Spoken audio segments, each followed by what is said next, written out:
1 अप्रैल आ गया।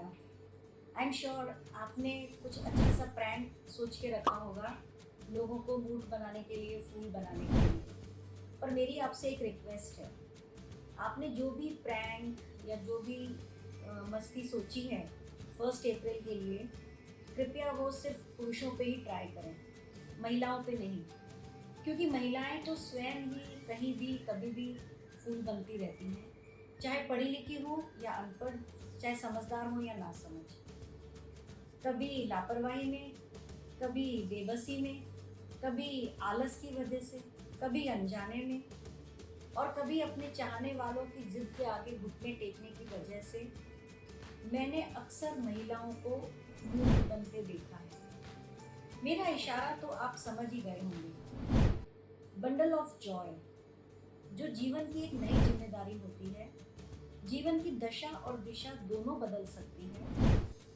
अनफॉर्चुनेटली ज़्यादातर महिलाओं के जीवन में यह बंडल ऑफ जॉय अचानक आता है। कई बार तो महिलाएं इसके लिए प्रिपेयर्ड ही नहीं होती और उन्हें समझ ही नहीं आता कि इसकी हम खुशी मनाएं या दुख, जब प्रेगनेंसी टेस्ट पॉजिटिव आता है। कुछ महिलाएं तो धीरे धीरे अपने आप को इस चीज़ के लिए प्रिपेयर कर लेती हैं कि प्रेगनेंसी है और बंडल ऑफ जॉय उन्हें अब मिलने वाला है। पर कुछ महिलाएं इस अचानक आई जिम्मेदारी के लिए अपने आप को प्रिपेयर नहीं कर पाती और वो डिसाइड करती हैं कि उन्हें अबॉर्ट करना है। अबॉर्शंस महिलाओं की जान के लिए एक बड़ा खतरा है।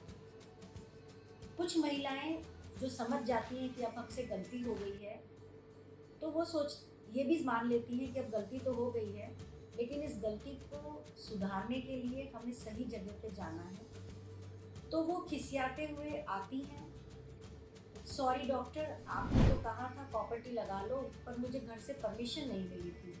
सॉरी डॉक्टर, मेरे घर में फंक्शन था, मैं दवा लेना भूल गई थी। सॉरी डॉक्टर, क्या करूं, मेरे हस्बैंड को कॉन्डोम पसंद ही नहीं है। सॉरी डॉक्टर, मैं तो एक्चुअली फीडिंग करा रही थी और सुना तो यही था कि फीडिंग के समय प्रेगनेंसी रहती नहीं है। सॉरी डॉक्टर, पीरियड्स मेरे इरेगुलर थे, एक्चुअली मुझे तो पता ही नहीं चला ये प्रेगनेंसी रह कैसे गई।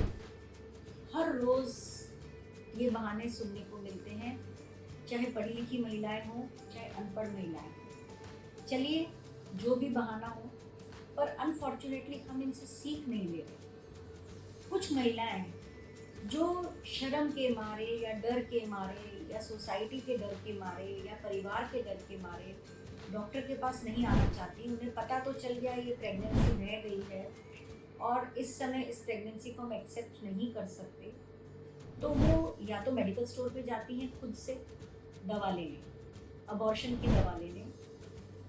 क्या आप जानते हो कि जो अबॉर्शन की दवाएं हैं वो लीगली सिर्फ किसी गायनेकोलॉजिस्ट के सुपरविजन में ही दी जा सकती हैं, क्योंकि ये दवाएं बहुत हैवी ब्लीडिंग कर सकती हैं, जिससे महिलाओं का हीमोग्लोबिन 6 से 7 ग्राम तक पहुंच सकता है, उससे भी कम हो सकता है और कई महिलाओं की इवन मृत्यु भी हो सकती है। तो ये बिल्कुल नहीं सोचे दवा ही तो है, क्या हो गया।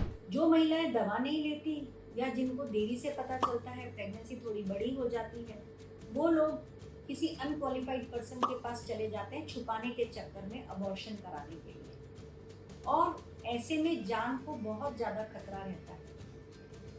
मेरा आपसे निवेदन है कि हमने कोविड महामारी से सीख ली, हमें पता चला कि हम कहाँ गलती कर रहे थे, तो हमने अपने आप को सुधारा।